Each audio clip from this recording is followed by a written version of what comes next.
I'm telling you, and I've forgotten myself. Does that mean I have to start again? Welcome everyone, and to the Health and Adult Social Care Scrutiny panel.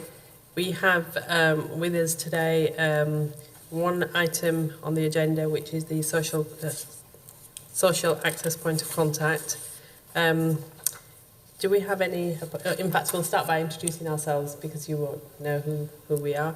I'm Councillor Habib Zaman, Batley East. Richard Dunn, I'm the supporting officer. Councillor Lily Hamilton, panel member. It's okay. Good morning, Linky Lee. Linky de Coopty on the panel. Alison Munro, Ward Councillor.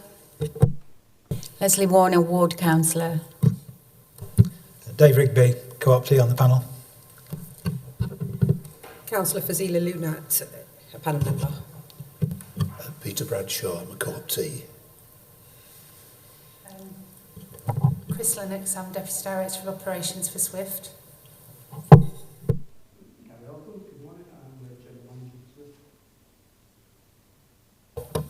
I'm Helen Hunter, I'm the Chief Exec at Healthwatch Kirklees and Healthwatch Calderdale.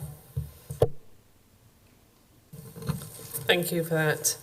Could we move on to minutes of the previous meeting? Do we have anyone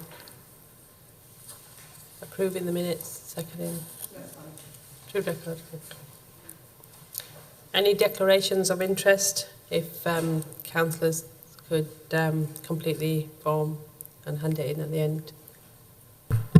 Yes, Linky de, I'd just like to declare an interest both as a Healthwatch volunteer and also because I have had significant involvement, which is still ongoing, in the single point of access review project. Yeah, Dave Rigby, I'm an ordinary member of Swift. Thank you. No other interests? Okay. Admissions to the public. We are live on webcast. Any deputations, petitions? None received. Okay. Any questions from the public? No. Okay. In that case, we can move on to the agenda item 6, which is the South West Yorkshire Partnership single point of access. Now, the purpose of the report is to provide members with the information on the review and what the work the SWIFT have been undertaking. I'd like to invite Helen Hunter to give us a quick overview of the purpose behind this, as it was a presentation by Healthwatch, which highlighted some of the important discussion points that we needed to address in regards to mental health. So if I could ask Helen to make a start, and then if you can go on to your presentation. Thank you. The single point of access for mental health is the service that Healthwatch receives most unprompted feedback about. So obviously we go out and we ask people to give us feedback about services on a regular basis. The single point of access is the service that people contact us to talk about. And because we offer a website where people can leave reviews of services, it's the service on our website that was receiving most unprompted reviews, and almost all of the reviews that we receive on our website have been negative.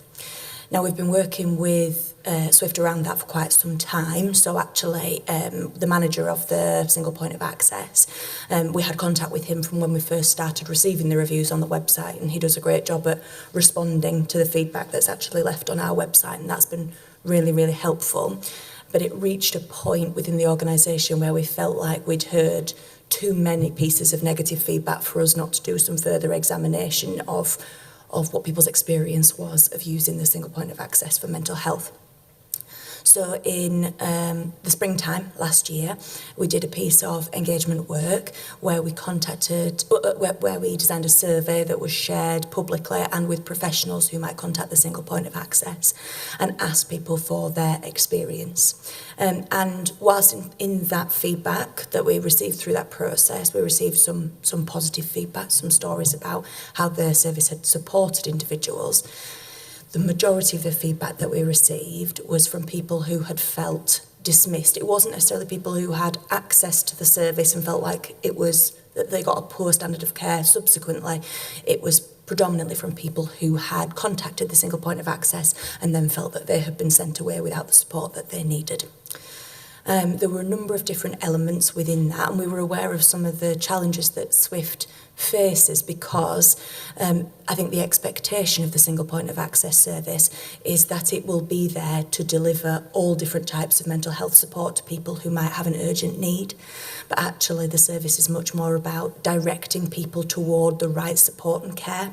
So actually a lot of the negative feedback that we received was from people who were really seeking that kind of emergency, urgent, emotional support, something that you might get from a crisis helpline, but obviously hadn't been able to access that through the single point of access because that isn't what the single point of access does. So we were aware that there was a bit of a mismatch there between what people were hoping that the service would be able to deliver and what it's actually able to deliver. And I think that had sometimes led into some frustration with between individuals who were calling the service and staff who really were struggling to meet the need of the person that was calling.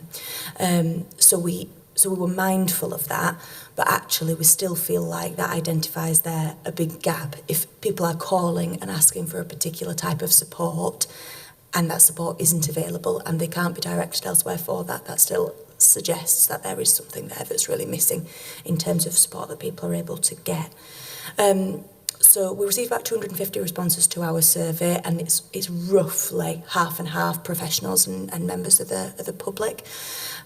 So it's not a huge sample of people, but actually you perhaps wouldn't expect huge numbers of members of the public to be needing to contact the single point of access for mental health. So we're mindful that it's a snapshot of people's experiences, rather than being kind of like a full comprehensive investigation into all of the different people's experiences. And we certainly know that from Swift's friends and family test feedback about the service, actually a lot more people say that they've had a positive experience as well. But I think fundamentally for us as a Health Watch, we feel like there are still concerning bits of feedback that are being raised with us. We're still getting reviews on our website, we're still getting people calling us who are often suggesting, and this is something that I'm really mindful of from being involved in different parts of the health and care system, that unless their need is acutely urgent, actually they are really, really struggling to get past that gateway. So actually if you have a low-level mental health issue and you can access your GP surgery and you can go to IAPT and that there might be support for you, but then there's a big gap between that and the most acute level of need that people have.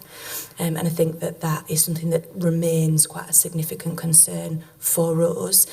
We've worked really well with Swift to deliver some subsequent engagement with people who might use the service. So there's been an event that was led by Health Watch, but then events that have been led by Swift in kind of designing the transformation, and we've worked really well together on that. And that's really, really positive. And we're really glad that Swift have picked up the piece of work and delivered that ongoing engagement. I think there are still perhaps some challenges around what is commissioned and what is available for people in Kirklees and in Calderdale when it comes to sort of accessing sort of some urgent support with regard to their mental health.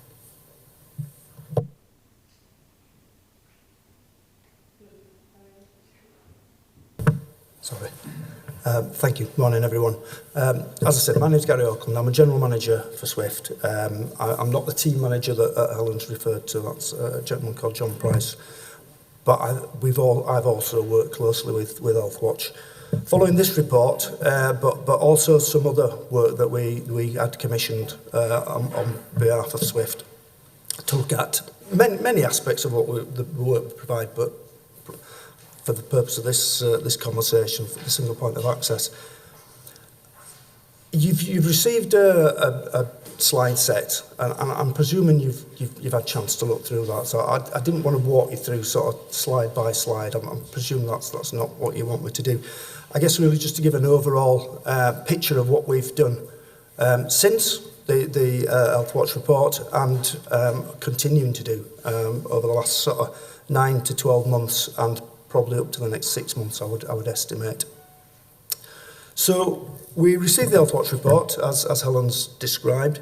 There were 2 other pieces of work that were undertaken. The Trust had some consultants that came to the Trust to look at their focus was around the out-of-area bed pressures that we have at the moment, but they pulled in lots of the services, and single point of access was certainly one of them. So they gave us some feedback as well. And then we alongside Health Watch, well, this one was led by Health Watch in July, we did an event that gave us some more service users and carer feedback. So from all of those things, we then started to pull together, I guess, the themes really of where the concerns were coming from and which areas we needed to address. These are on the slides. We initially pulled them into 7 themes, and we looked at 2 engagement events, one in Kirklees and one in Calderdale in November. We did the Calderdale event first, and what the feedback we got from that event was that 7 themes actually was too much. So we pulled that down to 4 themes, and those are the 4 that you can see there on the slide that says summary of key themes. So what we established from the feedback we'd had from service users, carers, other partners, Health Watch colleagues, and indeed our own staff in discussions with our consultants that were working with the Trust, was that communicating the SPA and mental health support services offer was a key thing, and I think Helen's just alluded to that point really, that unless you communicate what SPA can do, then the expectations of what SPA will do are very unlikely to match up. Second theme was around referrals and support, and I will go into a little bit more detail in a second on what we've done around these themes. Timely SPA assessments was another point that came out sort of very loud and clear really. And then an issue around what we classed as compassionate staffing. And those are some of the things you'll have seen in the report about the response when people are phoning through to the helpline. As well, it's a referral line, but as it's felt to be a helpline. So we started doing some work following the initial reports. Excuse me. And then we looked at the engagements events in November, to really do a bit of a check, I guess, really, with people. Have we picked up the right themes? Are we addressing them in the right way? And is there anything that we've missed? So those were the basic questions of the 2 engagement events in November. So we worked through what we were currently doing at that time, and I'll go through those in a little bit more detail in a second. And then we asked the question of, are we doing it? Are we hitting the issues, the problems that we believe are there? Or is there something else we can do? Have we missed something? And they're the later slides, which I'll come on to, because they gave us a whole wealth of information of other things, actually. Some of the things were repeated. There were the things that we were on with and we were working on. But there are also some other points come up, and some really good ones. As I say, I'll come on to those in a second. Should have said at the start, if there's any questions, if it's not clear, please feel free to jump in and ask. I didn't want to sort of do a presentation, but I guess I sound like I am doing really, but I'll continue. Stop me if I'm rambling. So initially from communicating the SPA and mental health services offer, one of the things that became clear very quickly was our information on our website wasn't good enough. Really, it didn't describe SPA. It describes a historical view of SPA, really, where the service was a few years ago. It hadn't been updated, and it didn't describe the SPA that we're currently running.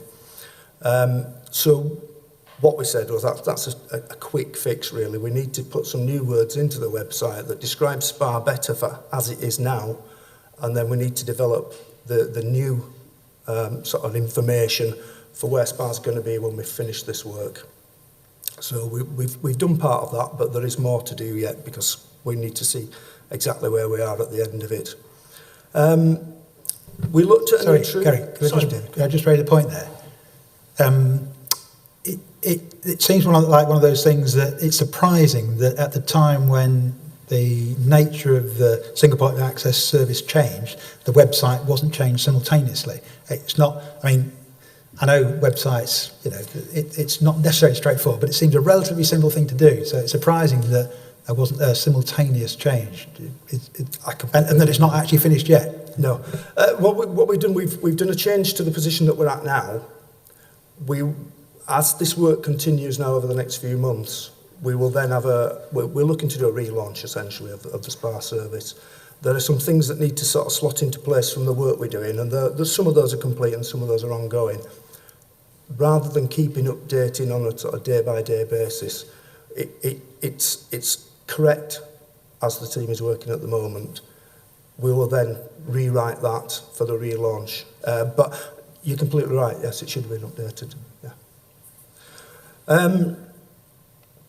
So we're also working with a new triage tool.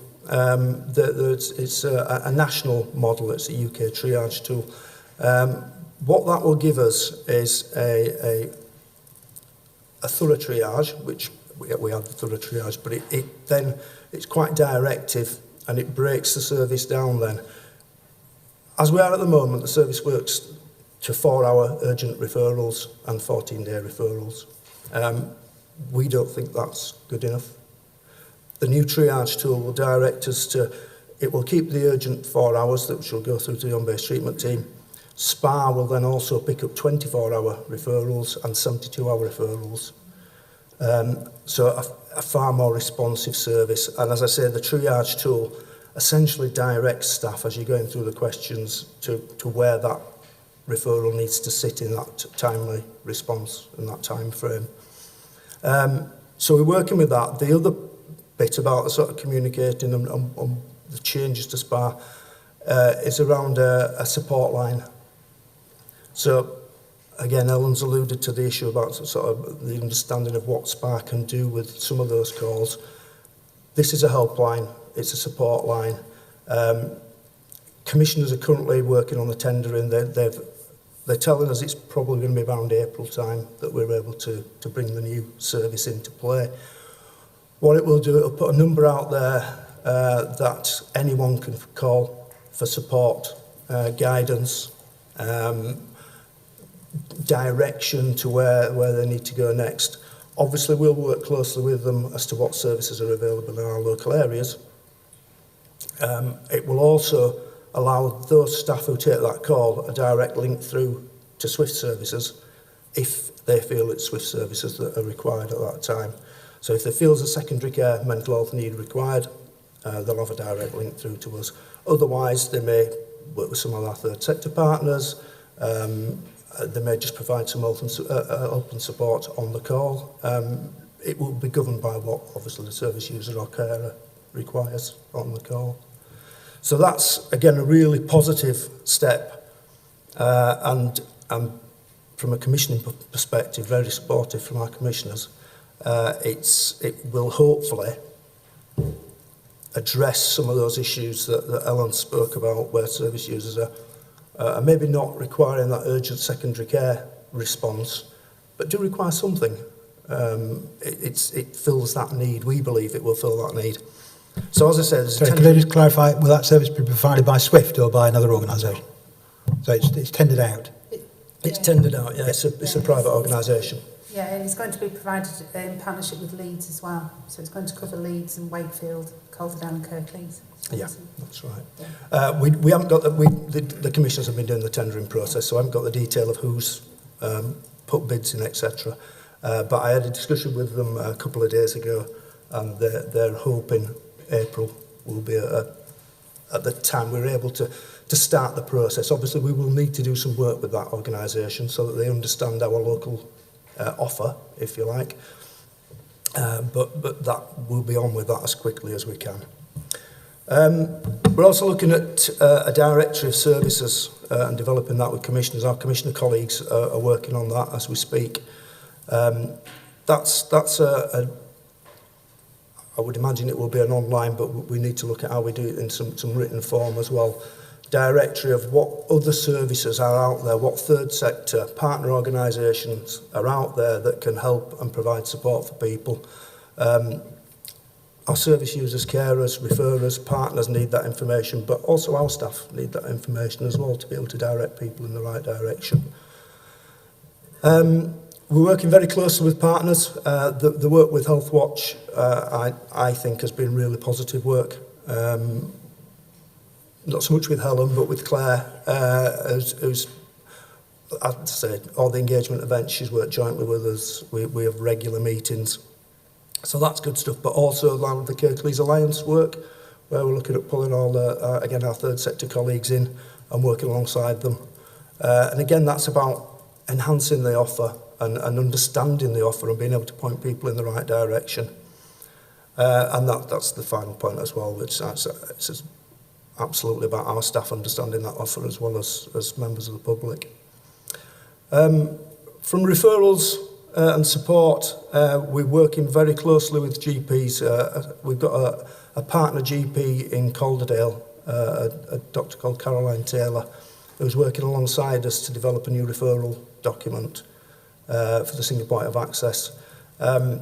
Part of the work we did, we established that our referral document is actually a little bit too complex. It's a little bit too detailed, and GPs were maybe not able to give us the depth of information that we were asking for, and paradoxically that ended up meant we gave us less almost. So we've reduced the referral document to a more manageable document, and we've put it into System 1, which is the system that we now, electronic system that we now have, as well as the GPs. So when that page is opened up, it will pull across a lot of information, so save a lot of typing from GPs, a lot of handwritten stuff. It will pull it across, and then it will go through electronically to single point of access. Alongside that new referral document, which, as I say, we're hoping will improve the quality of the referral information, Caroline's also working on some flowcharts for the GPs that equally will have all this extra partner organisation information, and will give some guidance to actually, is this a referral through to secondary care mental health services, or as you follow the flowchart through, do you actually end up somewhere else with a partner organisation providing support? And that referral document won't just be for GPs, that will also be for partners who refer through to SPA. The helpline I've mentioned. We've also worked very closely with NHS 111 around their being a point of contact for people with mental health problems, and indeed how they link into us. And what we found very early on in that work was they also work to algorithms and flowcharts and ask certain questions that take you in certain directions. What we found very early on was some of those directions end up with not much at the end of them as far as guidance was concerned. Quite often it was left with a go to A&E, actually, as one of the guidance points. So again, we've worked closely with NHS 111 to look at those algorithms and look at those points of the decision making. That work's now done, and people can now follow those charts and end up where they should be. So again, a third sector partner, A&E if appropriate, SPA if appropriate, GP if appropriate. So they're clearer. That's with NHS 111 colleagues for their final sign-off at the moment. Excuse me. So with regard to the timely SPA assessments, I've already mentioned the new triage tool and the fact that that will give us 24-hour and 72-hour responses, in addition to 4 hours and 14 days. The tool actually has 28 days as the sort of routine referral, but we're sticking to 14 for now, so we feel that's a safer place to be and more responsive. There's also, to do the triage tool, we needed an increase in staffing We didn't have enough staff to be able to roll out this triage tool because it takes more time, and to do the 24-hour and 72-hour responses, again, takes more staff. We've been very well supported again by commissioners in both Kirklees and Calderdale, and we did a workforce demand capacity model, which told us we needed 4 extra qualified staff. We also needed some extra admin resource. So Swift put the extra admin resource in, and we did a business case to commissioners for the 4 extra staff. Both Calderdale and Kirklees commissioners have supported that, and we're recruiting those staff as we speak. Could I just ask a question about the staff? Yes. Are the people who are at the end of the phone call offering advice, are their qualifications formally qualified in dealing with a range of mental health issues? All of the staff down there, and the initial call will be picked up by an administrator. They will then pass the call on to a qualified mental health nurse. They're all senior, band 6, it's a band in red, but a band 6 is a senior qualified mental health nurse, yeah. Because obviously or social worker. There are some social workers in the team qualified. Right. Because obviously one of the things in the earlier feedback was this, not always empathetic report, and in particular, I raised earlier was the issue with people with severe autism and mental health issues where they can't express themselves. How well that, people can communicate in crisis. And that is, I would guess, quite a skilled job to be able to pick up and read between the silences and the despair. Yeah, I absolutely agree. I can assure you and reassure you that every member of staff is a qualified member of staff. I think where and we'll come on to it, the compassionate staffing, where what we're working on is some extra, I guess, support work training with the staff involved who are taking those calls. And from the engagement events, we got some really positive feedback from services, initially from a partner organisation, but then was picked up by a carer and subsequently a service user with an offer to do some training, to come in and develop a half day or a day to work with staff around understanding exactly the sort of things you just referred to. So that's going to be one of the next steps from the November engagement event. One of the things that we're adding on, I guess, really to the stuff that we picked out from last year. All right, thanks for that. But the other thing I wanted to ask was the staff available at night time, where it's not directly with, it's through a different path, but also if it's only 2 people and they also are the crisis team who have to go out and at the same time deal with any calls that might be coming in, is that load not possibly unworkable? Just speaking personally, 4 o'clock in the morning, even when you don't have mental health issues, can be a difficult time. And I would kind of guess that 2 people a lot of the time is just nowhere near enough. It is one of the things that we picked up, absolutely. Hence the drive to get the helpline and the support line in situ, because they will take some of those calls and only feed the ones that they feel are at crisis stage and needing a secondary care mental health response through to the home-based treatment team staff.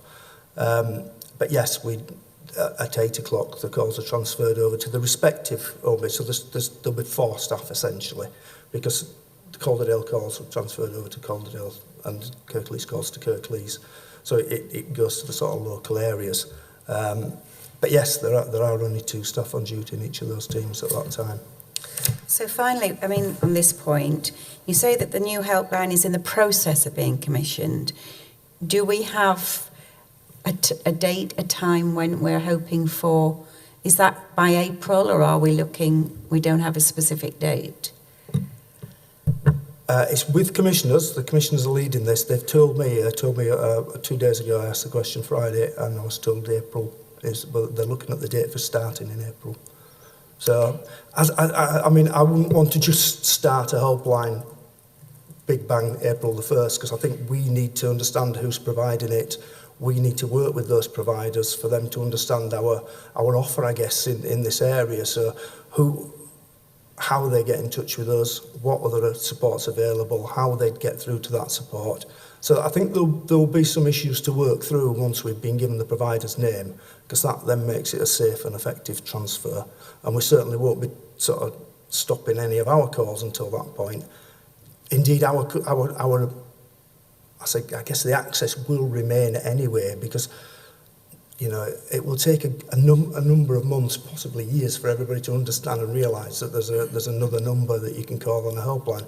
We'll publicise it, but some people will still have a SPA number or an home-based treatment team number in their phone book, and that's the number they'll phone. And I wouldn't want them not to be able to get through. So that opportunity will still be there, but I guess gradually in time we'll bring the new system in. But as for an exact date and time, I'm afraid I haven't got that at the moment, but we are pushing for it as soon as possible. Gary, if we can move on to questions from other panel members, because I'm conscious that other people are waiting to come in as well. Yeah, so sure. if we come back to the remainder of your presentation after we've taken some questions, because I'm conscious it's taken far too long sort of just listening to one side. Yeah, thank you. In regards to the admin staff, or the first call handler that will be taking up the call itself, will they be going through the triage skills? Is that the idea of how it's going to happen? I've got a couple of questions that kind of follow on from it, but just basically to say, if that's what's going to happen, if they go through the whole bit. Okay, thank you. Because is it going to then be like how we ring the 111 services? So when they take the information, we're going to give you a call back in 20 minutes. Is it going to be a call transfer? No, it'll be a one transfer. The administration staff take that first call, because a lot of the calls coming into SPA are from our services, and they're about just, I guess, stuff that doesn't need a qualified nurse to be answering that question. So they first check what that call is about.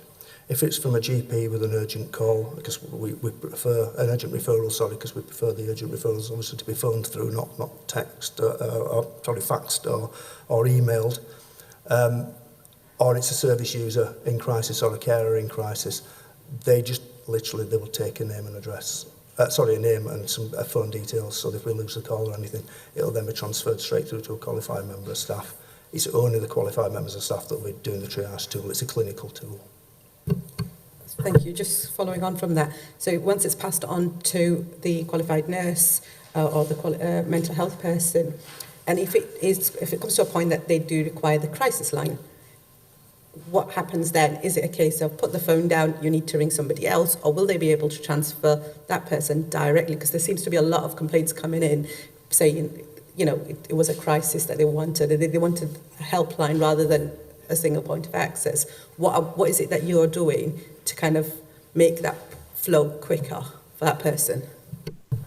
Right. So, yeah, no, it does. No, absolutely. If it's a call and it's a crisis call in nature that requires an urgent 4-hour response, that would have been determined by going through the triage tool. So the person is probably going to have been on the phone 20 minutes, maybe half an hour at that point. We wouldn't be then passing them on to home-based treatment. It will be a case of your referral's urgent. We've triaged it as urgent. Home-based treatment will then accept that urgent referral. And the call from home-based treatment will be to arrange the time for the visit. So we won't be passing the service user or a carer back on another line to another call. It will be done by that SPA practitioner while they're doing the triage. Yeah. Just one last question. Okay, talking about lay members of a general public ringing up and needing the SPA service. What happens if it's a friend or a relative that calls on behalf and saying that I'm very worried about my friend or my partner or whatever the case may be? What kind of service is available for that? Because obviously they're not going to be able to go through the whole triage thing, because obviously it's not that particular person on the end of the phone. However, it's not at a crisis stage. Just obviously they are genuinely very worried about that individual, and that they think this is the best way. What kind of advice would go through, or what happens to kind of initiate a communication with that individual who requires help? It would be very dependent on the information that's shared. I mean, what those nurses would do, they would, and I accept what you're saying, that you can't really fill the triage, but you can to some degree, because you would still sort of focus your conversation, your questions around aspects of that triage tool, because that triage tool assesses risk and then looks at how to manage risk. So dependent on what was shared from the relative or the carer would depend very much on what the next steps were. If that was of a nature that we felt was urgent and serious, then, you know, we could go right up to the point of a mental health act assessment, I guess, with or without the person's consent. We'd always try and avoid doing that. We want the person to work with us and have sort of consensual working relationship. But so yeah, it is very much dependent. If it was felt to be a sort of a less urgent need but still a need there, we'd be trying to say, can we have a chat with the service user? Can we phone them back? Is it a good time? Can we meet? And look at a sort of more routine referral, I guess, really, through to some of our community services. Or it may be, again, a step down from that, where we'd be advising maybe IAPT, a psychological therapist, primary care level approach, or a partner organisation, a third sector partner organisation, you know, community links, chart, people like that.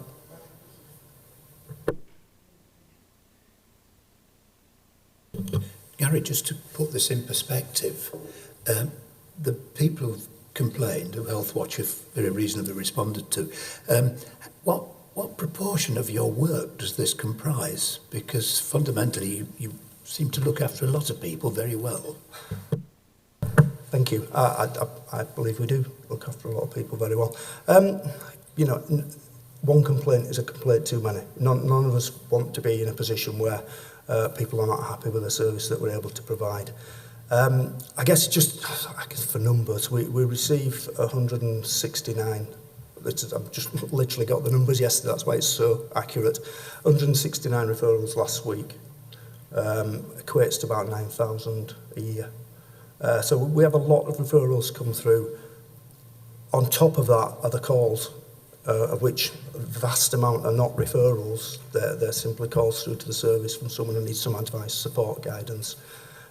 We don't actually have the numbers for them, I'm afraid, because they come through to the two different teams. They're not always on the SPA system, but thousands and thousands of calls, yeah. So the vast majority of your referrals will be probably through GPs, would be fairly straightforward.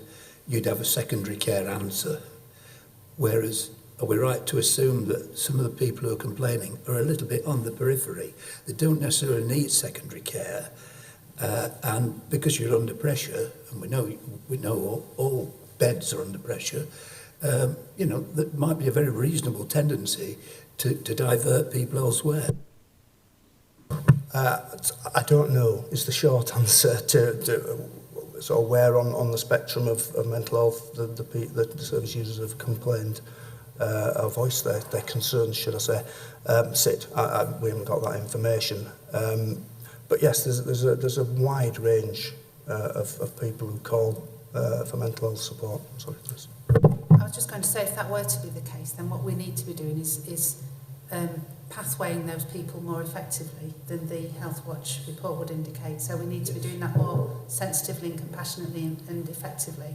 And hopefully the helpline that's going to operate across that the commissioners are just going to be implementing will enable us to work more effectively in that way.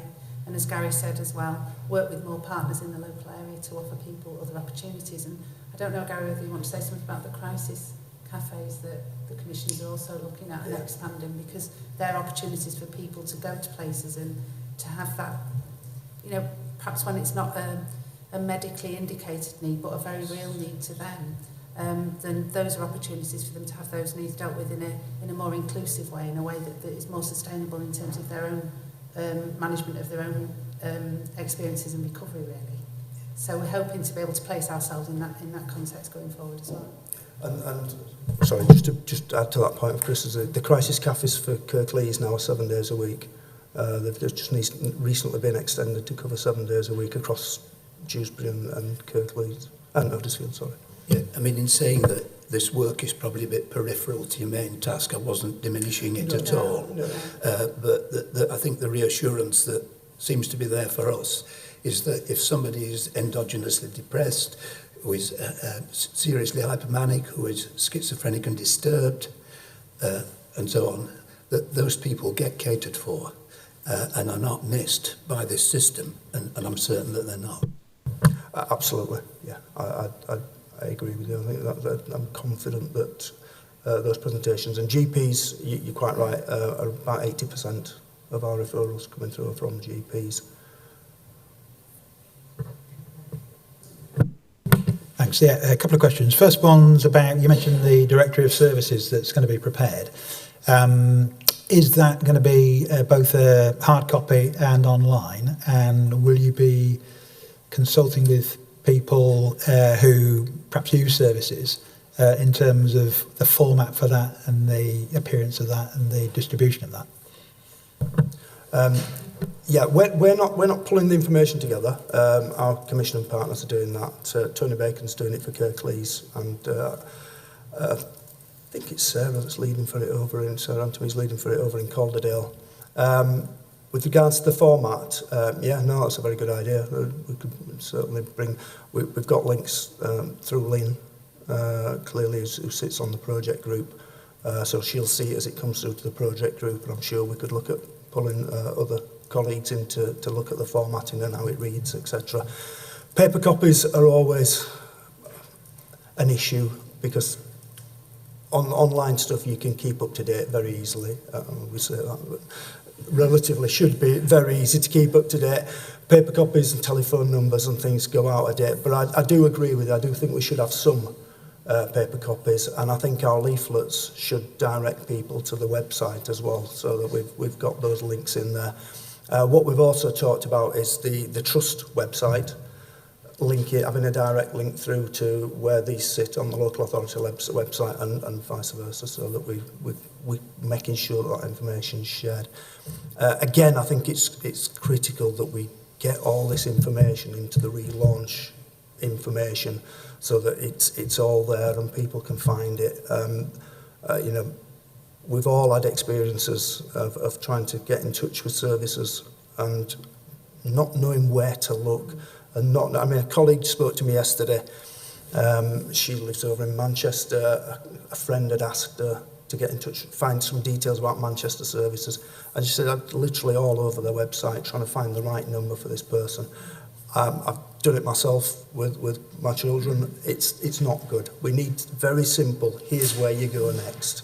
And I think we need to sit down with our communications team to do that. I'm certainly not the expert in those sorts of things.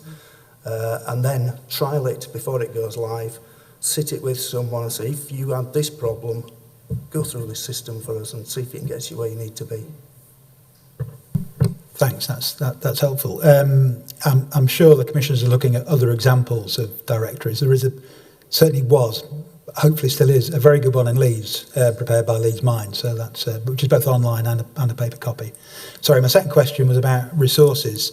The Health Watch report sort of picks out some comments from professionals about resources, and they're sort of highlighted bullet points, picked out more staff, more beds, more funding, more resourcing for workers.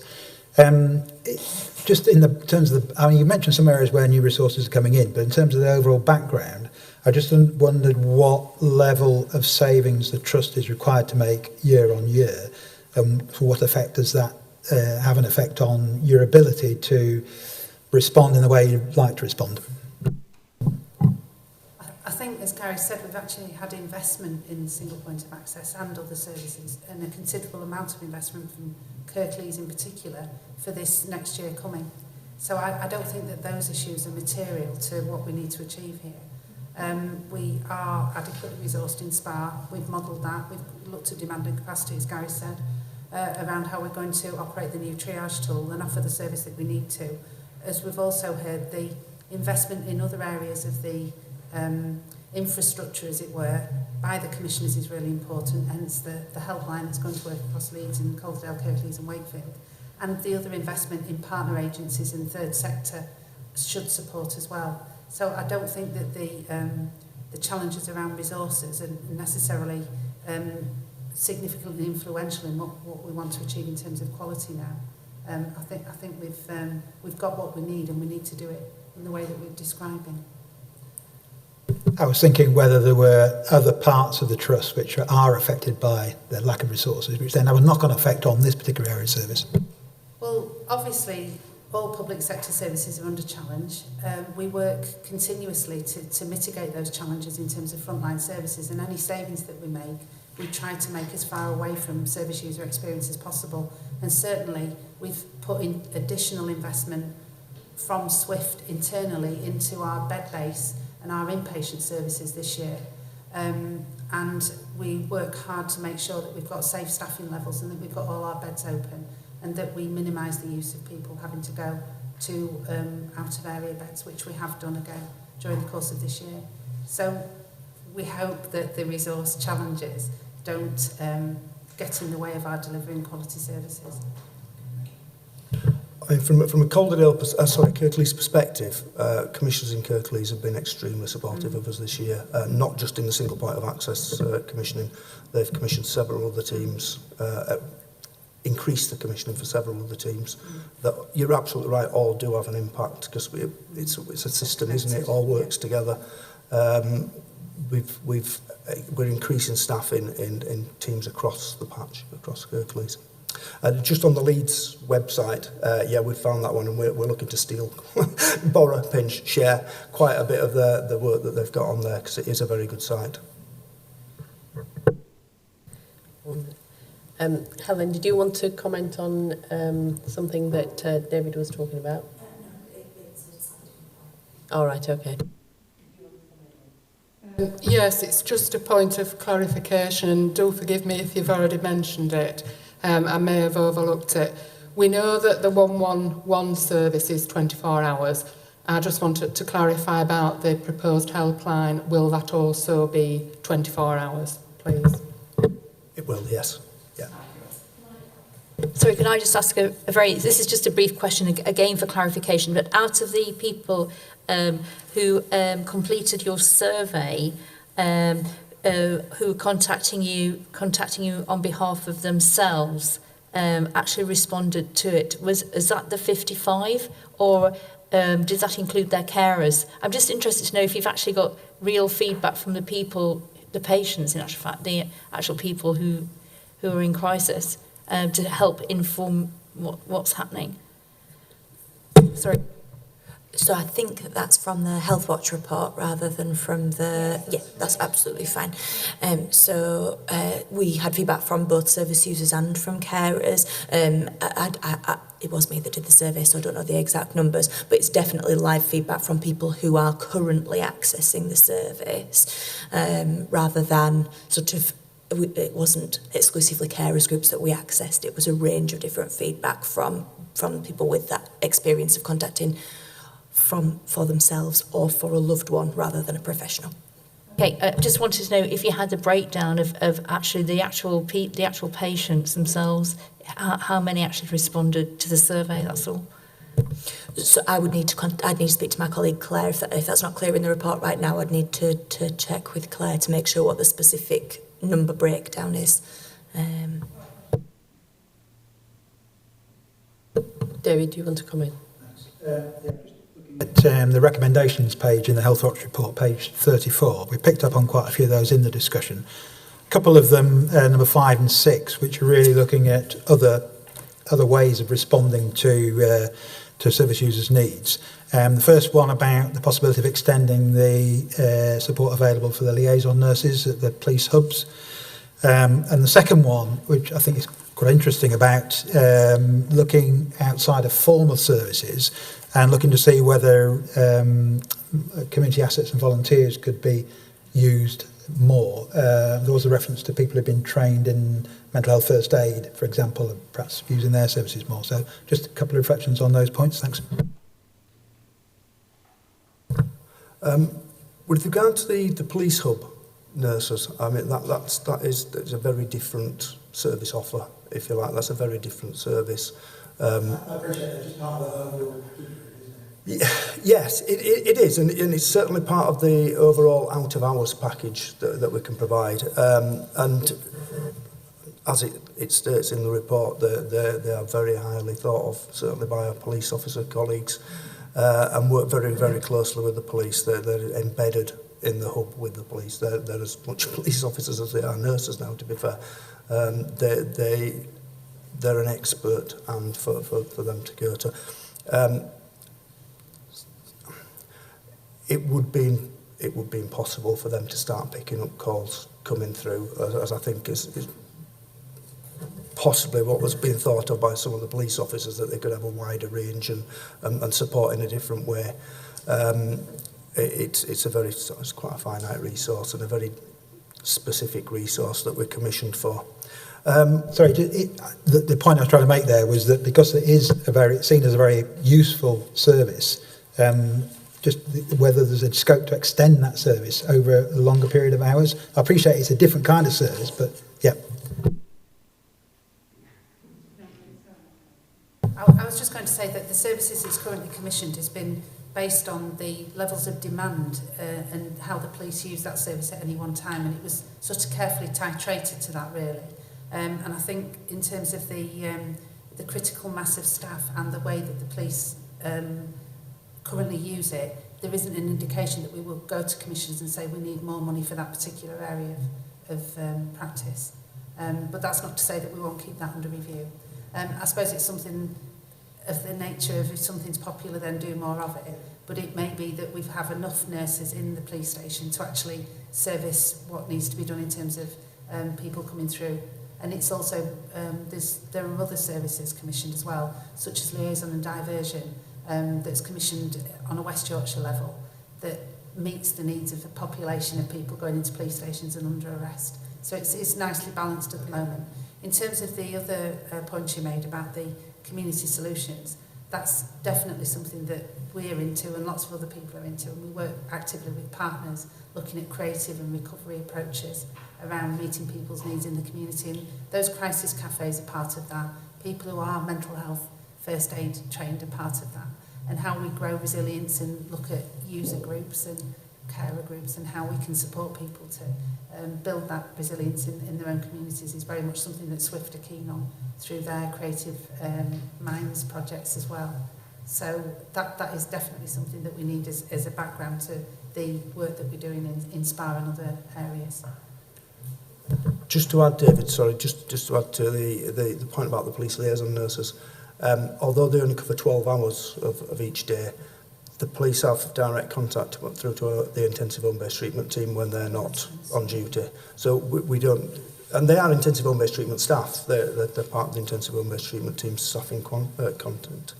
So they're not without a contact, so it doesn't just sort of go away because they're not there. It's just been geared around the times that the police felt they needed, essentially the person with them, other than on the end of a telephone line. Okay, is there any further questions? Because I'd like to move. Just a quick one, please, Chair. Helen, with your sample were self-selecting. They were complainants and they got that in common. I wondered if there was any commonality about them with regards to the general population of Kirklees. You know, whether younger people, older people, white people, non-white people, and so on. I just wondered how representative they were, because when we on this committee did an ad hoc review, we tended to get very articulate white middle class people advocating for others, quite rightly, but they were from a particular social bracket. And I think that's a really fair point to make about the piece of work, actually. So you're right, it is people who are self-selecting, so it's people who would be able to complete one of our surveys. We promoted the survey very widely with voluntary sector organisations across the patch as well as statutory services. And we offered to go out and run focus groups.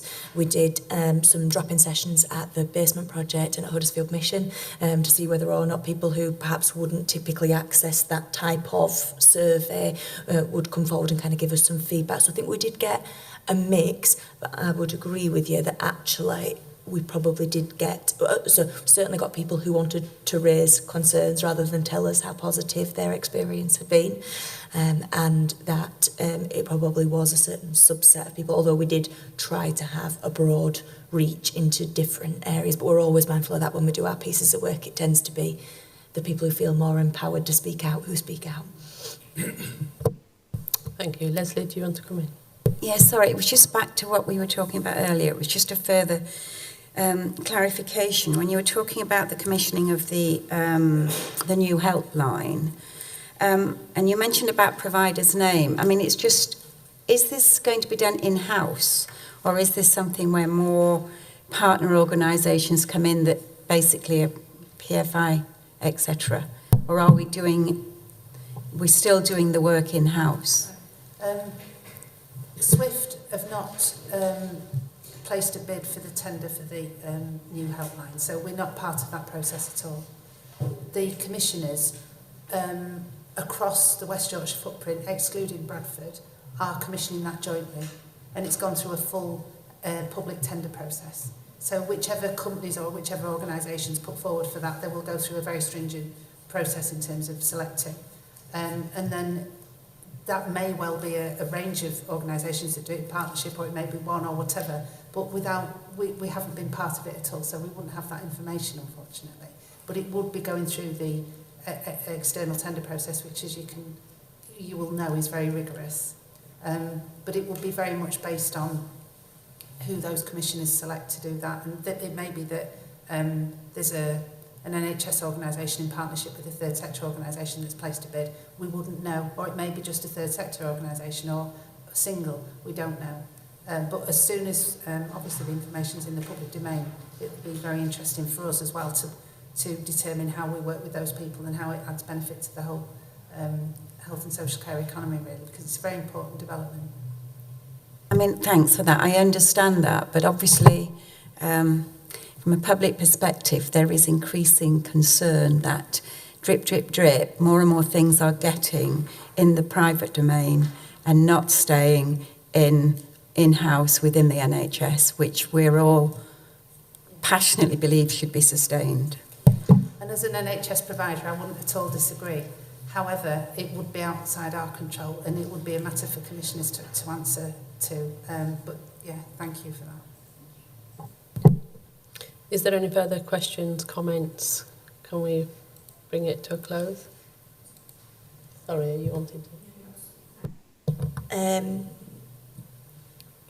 Something that I've been thinking about in relation to a comment that Peter made was, and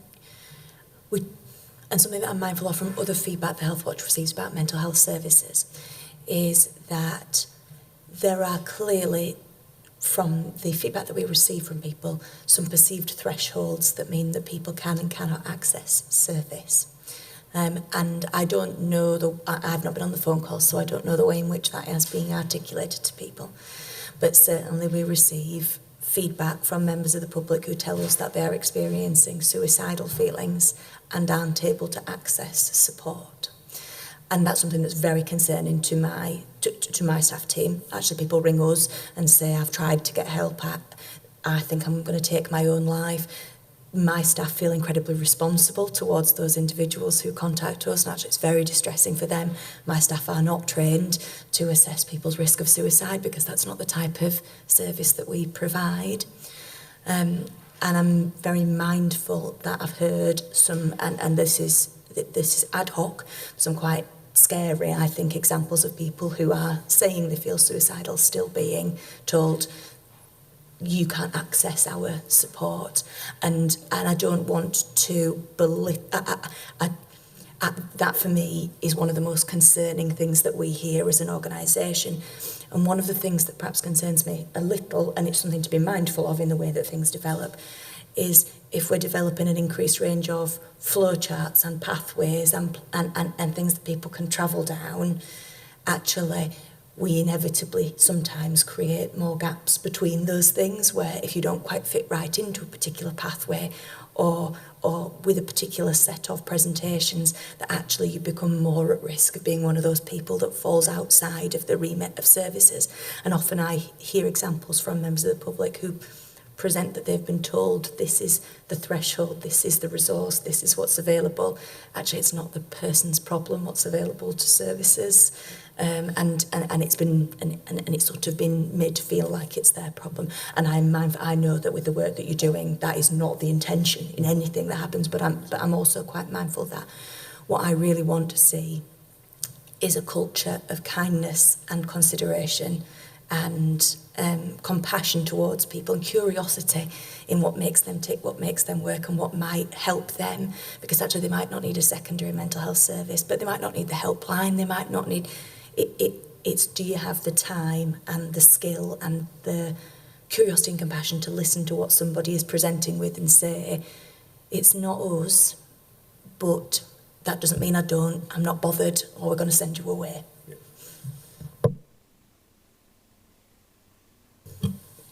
Yeah, so, sorry, but you're not suicidal enough.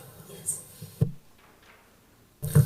Absolutely, I can agree more. And I hope I haven't suggested that the flowcharts are going to direct people away from anything. What the aim is that the triage tool and the work that we're doing with partners and the sort of flowcharts and algorithms, and there aren't lots of them, but there will be some, will get people to the right place for the care that they require, not out and you're getting off in. It's what level do we need to focus that care on that's best for that service user.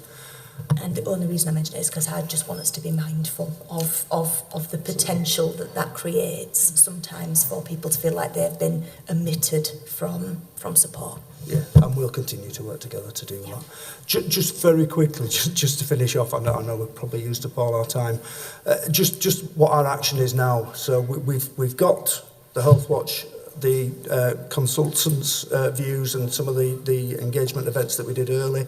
That a lot of that work is certainly coming into its latter stages now, and we're moving it on. We've now got the extra information that we got from the 2 engagement events in November. So we're going to continue with the work that we've got underway. So we've got an action plan now from those engagement events that have pulled up some extra points and reaffirmed some of the ones that we already knew. We've got some actions coming off those. We were looking at those again yesterday, and there's some more work to do on those. We know we need to strengthen the information and communication.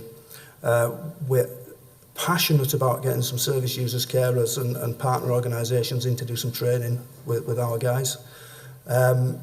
The implementation of the new triage tool as soon as the new staff are in post, and we've offered posts and they've been accepted, so we're in the latter stages of that. We'll be implementing the new triage tool. We need to enhance some of the support for our own staff as well, and some of the wellbeing strategies that are out there. That came very, very strongly from the engagement events of staff who were under a lot of pressure and a lot of work, and what's their support structures. And then we need to review and potentially rename the team, because something else that came through was we don't understand what SPA means, to be fair. So look at renaming the team and then relaunch the service. Thank you. I'll just finish off. Thank you for that. Is there any further comments or recommendations that you would like to put forward? Just one final thing from me, just to highlight that the opportunity to work in partnership with the GP primary care networks and also with Mental Health Alliance partners in Kirklees present an ideal opportunity for us all to get things right, really, work collaboratively and efficiently and effectively. So I just really wanted to highlight that as a parting comment. Thank you. And just from me, I'm just wondering whether in a year or so down the line, it might be worth just revisiting some of the aspects that, because with the best will in the world, mental health is a growth industry. I wouldn't like to call it an industry, but, there's a lot of disturbed young people out there and a lot of people still sipping through the net. And as a passionate concern of mine, I'd like to see that all the different pots and areas are more coming together and people are more able to access them more easily. So thank you very much. I think that's a great, and I was actually going to ask that, if that's an invite, to come back and describe the work that we've done, because I think we are in the middle, we're very much in the middle of the changes, I think in 12 months' time we should be in a very different position. And that would be very welcome. I was actually thinking of 6 months' time. But thank you very much for your contribution this morning, and to the panel members for having their input into that. I've got a couple of comments that I'd like to make, and one of them is to invite you back to the panel maybe in about 6 months' time. But the panel considers the report, and in particular the crisis support that's available in Kirklees and Calderdale, and whether it's meeting the needs of the communities. You know, that's something that I am interested in ensuring, you know, we do get further feedback on that. And what can be done before people are reaching that crisis point. Ensure that the public understand what SPA is. You know, I think there are still gaps in the communication, and how well the service is meeting the needs of people's health and well-being and mental health. And you've also got an action plan on as part of the report on page 63, and if we could follow up on some of those actions, I'd really appreciate that. Is that okay? Thank you very much for attending. And if we can move on to the next agenda item, which is reviewing of the work programme 2019 and 2020.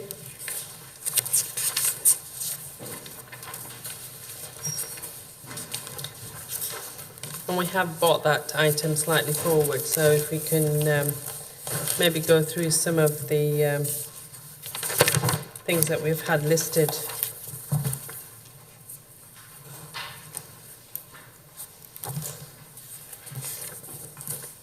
How do you want to do it? Do you want to go through each item and see if we've actually met it and what the outcome was that we'd agreed? So in terms of the financial position, let me get my glasses on. Financial position of the Kirklees Health and Adult Social Care Economy. At the panel meeting on the 18th of June, we received an update on the financial position of the Health and Adult Social Care Economy, and the panel agreed to receive financial updates from each organisation later in the year in the outline work being carried out in 2019 and 2020 budget plans. Yeah. If I just may, Chair, I mean, this is an issue that we just have almost as a standing item. We usually have it towards the beginning of the municipal year, just so that members have an understanding in terms of what challenges are facing the sector, obviously in the forthcoming year. So I guess the question would be is whether members feel they want to continue to have that as a regular standing item, so that you've got I suppose, an understanding of the financial position of the health and social care sector, or if you feel you'd want to approach it in a different way, or maybe want to look at a specific organisation. It's up to you really, but we have had it traditionally as a standing item to bring everyone together so you can see what the financial position is as a whole.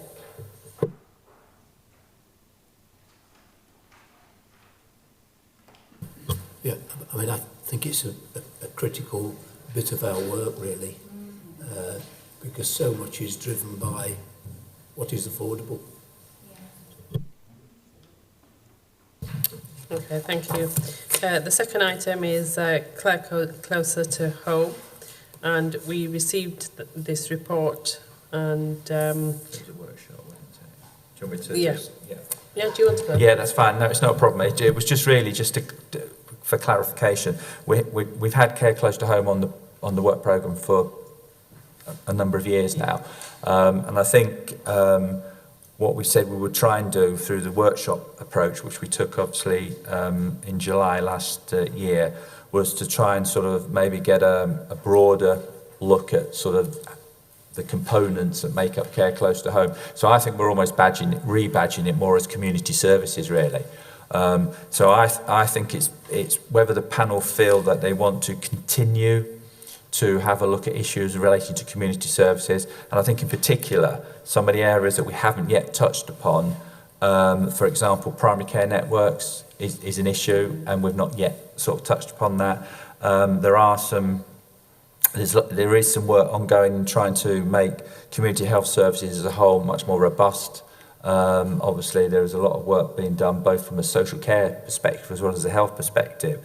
So I think if panel members are minded, we could maybe focus on not so much care close to home, but more around the community services, and particular in relation to some of the new developing organisations like primary care networks.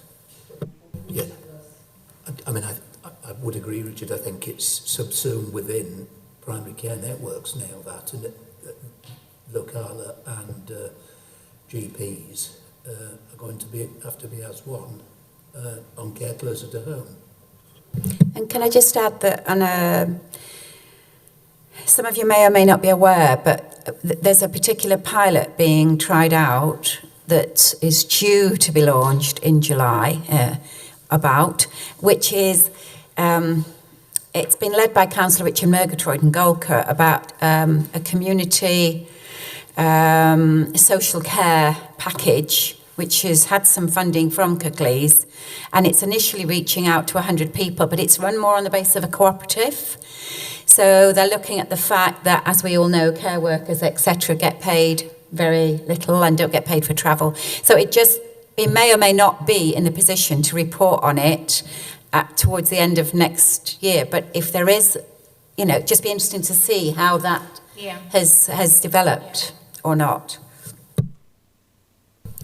Sorry, can I just interrupt? You mentioned Community Plus, but when we do call them in, can you make sure they actually do attend? Because the last 2 meetings they didn't attend and they had somebody else speaking for them, and it's very, very frustrating, because I know it's a new service, but it's a case of them not answering our questions, and I know when you've tried to go back, we've not been able to get the responses back from them.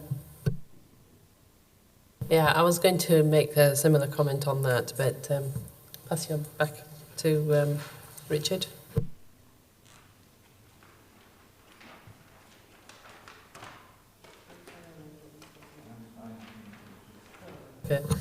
Okay, so in terms of the integration of health and social care, again, that's very similar to the previous item. So some of that I would like to incorporate into our discussions around the previous item, yeah? And same with the wellness model. The quality care in Kirklees, I suppose that is very similar to the previous items, but we could look at some of the finer details nearer the time when we actually... If I can just come in, Chair, if that's okay, in terms of the quality of care in Kirklees, that's generally where what we do is invite CQC to come to attend for like an annual update, really, in terms of the state of care across Kirklees. If you remember, we were going to have them, we usually have them towards the end of this municipal year. We'll come onto our work plan, but we did agree that what we'd probably do is look to maybe slot them in possibly beginning of next year, if members still feel it's useful to have CQC attend. I suppose it really depends if they can send representatives from all the relevant interests. I think last time somebody who looked after care homes or one particular part of it couldn't make it. So we finished up with quite a lot on dentistry, which is very interesting, but again, I mean, it's entirely up to members. I mean, if you feel, we usually invite CQC as a whole for them to look across the sectors, but if you think there is a particular area that you would like to focus in on, whether that be social care, mental health, acute trust, whatever it may be, then we can ask CQC to come specifically to focus on one area if you feel that would be more beneficial or more useful. Yeah, I think it was social care that didn't come last time, I think, remember it. So I'd be particularly interested in a focus on that. And I don't know if it comes in now, but you remember I said to you briefly earlier, I don't know how to explain it, but there are so many bits and pots of money and things going on to support mental health. I mean, it's still the relative poor cousin. I just feel if there was a way of pulling it all together so that we know, like the wards at the moment have got different pots of money which they're attempting to use in different ways to support mental health. I keep screaming from the walls at every meeting I go to, it's young people. The waiting list is continuously, nearly up to 2 years, for kids who are self-harming to get counselling. So I just a bit get concerned. It goes between several, like you said earlier, on Health Watch. It goes between different things. Now, we've approached our local health practice about where we can work with them to possibly even think about providing, with the money we're getting, the possibility of creating some counsellors. I don't know where it fits in, but I'm aware that there's lots and lots of different pockets. And if there was a way of somebody bringing that all together in a way that we could see where the gaps were, because I do think young people are still being let down. It's just a grump of mine. I think Lynn had a suggestion in relation to a workshop, didn't you, Lynn, for mental health? Yes, I did. There's a lot of service redesign currently going on within mental health services, and the single point of access work is just a part of that. And of course, it all links in together because people move through the services supported by different teams. And so I think it would be useful if we could have a workshop where we can sit down and talk through all the different support services that are available, which are the new ones and the pathways linked to that, which are the ones that have been around a while but have been redesigned. So I found the Locala workshop and the one that we had with Calderdale and Huddersfield NHS Trust up at Huddersfield Royal Infirmary to be extremely insightful and useful. So the suggestion then, hopefully, Leslie, would cover something, so you could cover part of your concerns in that workshop. So if members are minded, and if you think that will be of use, then obviously both myself and Councillor Zaman can maybe liaise with the Trust to arrange a workshop in the new municipal year. Just to add, I think it was particularly useful on the Locala one, that we actually saw some of their services and talked to a range of different staff. So maybe we could have a similar format for this one. Although I would add, whilst there were aspects of the Locala workshop that I found useful, the one thing that did slightly concern me when I asked questions is that over a couple of weeks had been put in to putting all those boards up, and very much there was quite a PR exercise on their behalf. And there are, well, you've put it on later, there are still questions to be asked, I sense. I suppose we could say the same for many of the services that we do visit, because, you know, they are going to put their best show on for us, aren't they, and show us all the positive aspects of the services they deliver. I think on Locala, I don't know if everyone's received it, but the CQC, okay, so I will be obviously getting a hard copy of the CQC report printed up, and I'll get them arranged to send out to you. And so it may be that if we are obviously wanting to still continue to look at Locala, we've obviously as part of the community services package, they will be involved in those discussions. I mean, I haven't read it in any detail, but it appears that the CQC report is, they are showing progress in terms of obviously what CQC have found anyway. So it may be that we can have a look in a bit more detail at some of the aspects of that as well. And maybe when we're looking at Locala, maybe there's elements of the service that you might want to sort of start to deep dive in. But I mean, they're obviously an integral part of obviously of the work that's done in terms of community services. And in fact, I think the sexual health services contract I was talking about, I have a feeling that Locala will be also obviously involved in that process as well. So I don't think Locala will still be an integral part of the discussions we have next year. But it might not necessarily be so. It might be part of that wider discussion we have, particularly in relation to community services. It would be quite interesting to know as well where the money that they do make as profit, in the percentage that was going to go into community services, where actually they are putting it, because they were very vague on that question. Okay, suicide prevention. I think that's an important one that we keep on the work programme and follow up on some of the recommendations that we had made. The Kirklees Adult Safeguarding Board, that's just about receiving the report. Which, Next month. Next month, yeah. The ambulatory care services. Do you want me to come in on this one? You can do, and that is probably the visit that we made as well.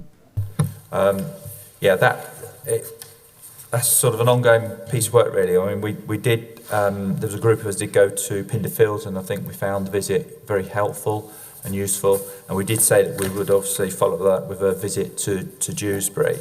Both Councillor Zaman and I met with Martin Barclay last week at Dewsbury Hospital, which I think you found very, very useful. And we went on a visit as well whilst we were there to an elderly care unit. I think that Martin did kind of like a mini presentation, didn't he? And I think what he was trying to do was demonstrate the breadth of services that are still delivered at Dewsbury Hospital. And I think we were both surprised, really, in terms of the levels of activity that still go through there, because I think there is a perception that services are being run down there and everything is moving across to Pinderfields. But in fact, they do have a large breadth of services that still operate there. We were very impressed in terms of the unit we went to see. So the suggestion is that we think as a whole it might be very helpful for the panel to maybe make a visit to Dewsbury Hospital. Martin Barclay will be able to present an overview in terms of the range of services that are offered there, and then if you wish to visit, either you choose some services you wish to visit, or if you want to allow them to take you a tour around the hospital, then I think that will probably be very, very helpful. And we can link it very much into the ambulatory care work that we were looking at, because I think we can sort of probably cross that off at the same time, so we can look at some of the services that they are providing in that area as well.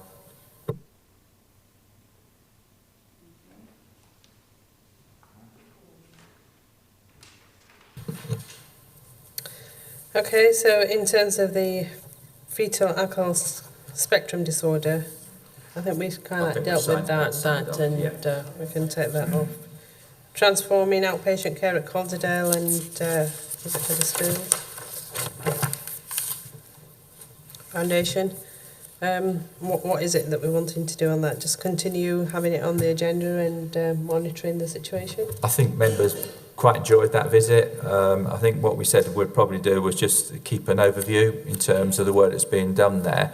Interestingly, part of the visit to Dewsbury Hospital could well look, because I know that Mid Yorks are also looking at doing a sort of a similar type of transformation, aren't they, in terms of their outpatient programme as well. So we could perhaps also look at what Mid Yorks are doing as well. Sorry, do we have any sort of updated information on what overall may be happening in relation to HRI and the services that are retained there or not? In relation to the reconfiguration, yeah, I mean, obviously the work of the Joint Health Scrutiny Committee is ongoing, and in fact there is a meeting scheduled for later in March, where the Joint Committee will be getting an update in relation to the work that's been done to progress and implement the proposed changes.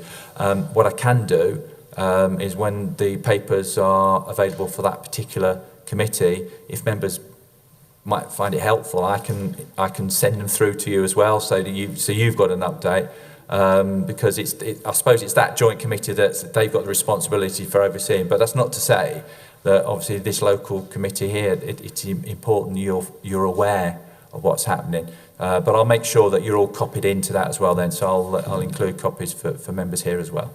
Could I just add to that as well, that there are still at this stage proposals, and there is still more consultations going on, and some sort of People's Assembly review is in the process of being sorted later this year.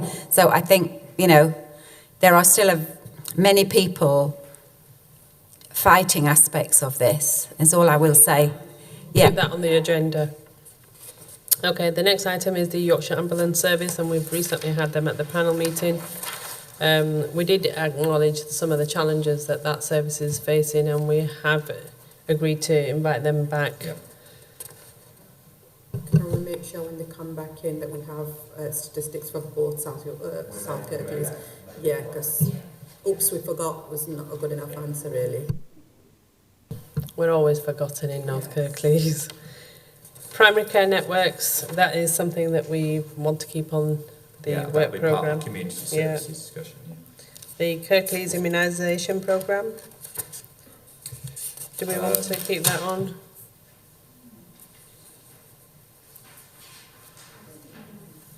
That is that's scheduled. Relating to the... Yeah, that's scheduled. I think we've got that. I'll just need to log in, but we have got that coming up either in March or April. But it is coming. It is coming.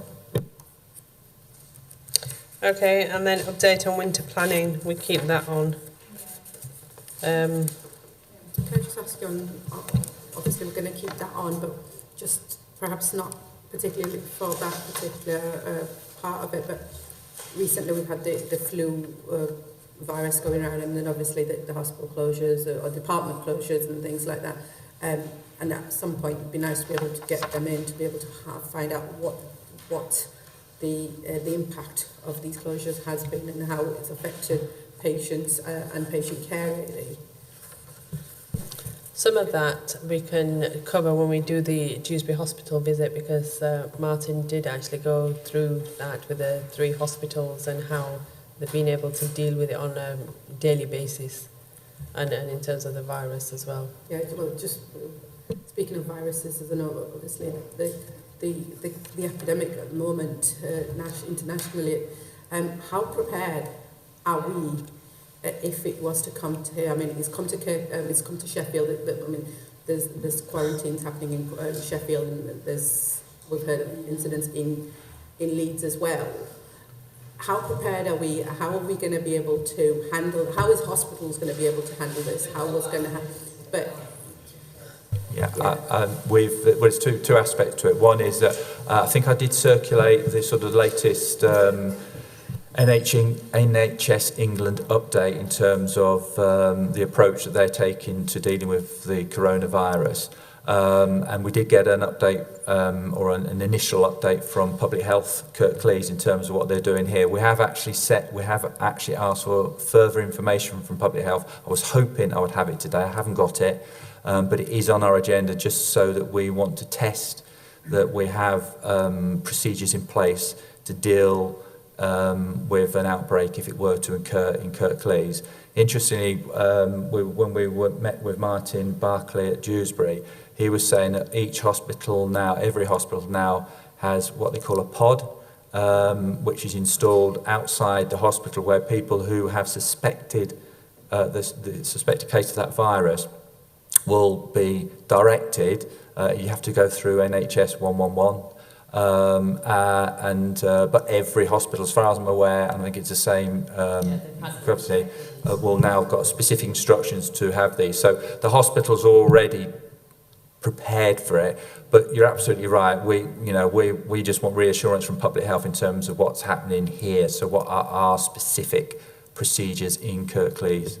So we will get, as soon as I get that update, I'll let you have it. it's exactly that. It's that reassurance, really, because obviously after hearing what's happening in Sheffield and the manic and the panic that's gone behind it within the community, within the area, how prepared are we going to be? But yeah, it'd be good to have that. Thank you.